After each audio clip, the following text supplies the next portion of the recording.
కాంగ్రెస్ పార్టీల క్రమశిక్షణ కమిటీ బాగా పనిచేస్తున్నదని వాళ్ళు ఎంత చెప్తున్నారో అంతకంటే ఎక్కువ పార్టీ ఎమ్మెల్యేలు లీడర్లు వివాదాలు పుట్టిస్తున్నారు.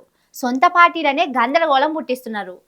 వరంగల్ల కొండా మురళి, జడ్చర్ల ఎమ్మెల్యే అనిరుద్ రెడ్డి, మల్కాజ్గిరి కాంగ్రెస్ లీడరు మైనంపల్లి హనుమంతరావు, ఈ సొంటోళ్లే ఇంకో ఇద్దరు ముగ్గురు తయారైతే కాంగ్రెస్ పార్టీ ఆగమాగం చందన అయ్యేటట్టే కొడుతున్నది. దానికి తగ్గట్టు పార్టీ ప్రెసిడెంట్ మహేష్ కుమార్ గౌడ్ తయారైండు. తను ఏమంటున్నాడో ఓసారి నుర్రి. అనిరుద్ రెడ్డి ఇచ్చిన స్టేట్మెంట్ ని తీవ్రంగా పరిగణిస్తా ఉన్నాము. క్రమశిక్షణ విషయంలో ఎవ్వరికి కూడా వెసులుబాటు ఉండదు. ప్రతి పార్టీలో కోవట్లు ఉంటే ఉండొచ్చు, ఆధారాలు ఉండాలి కదా మాట్లాడే ముందు. ఇన్నరా కోవట్టులుంటే ఉండొచ్చట అంటే ఏందన్నట్టు? చంద్రబాబు కోవట్టులు తెలంగాణలో ఉండరన్నట్ట.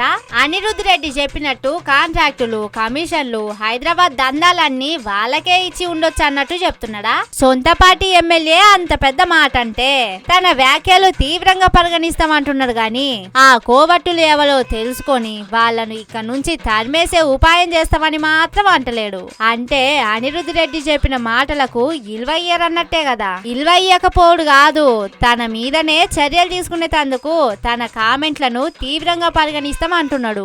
అయినా తాను ఏమన్నాడు?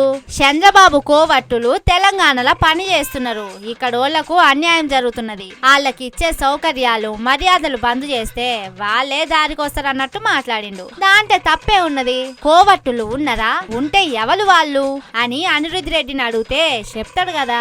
ఆధారాలు లేకుండా ఎవరన్నా మాట్లాడతారా? అది కూడా ఓ ఎమ్మెల్యే మాట్లాడతాడా? చంద్రబాబు కోవట్టుల అనేది పార్టీ అంతర్గత విషయాలు ఎట్లయితే మొత్తం తెలంగాణకే నష్టం జరిగే ముచ్చట కదా.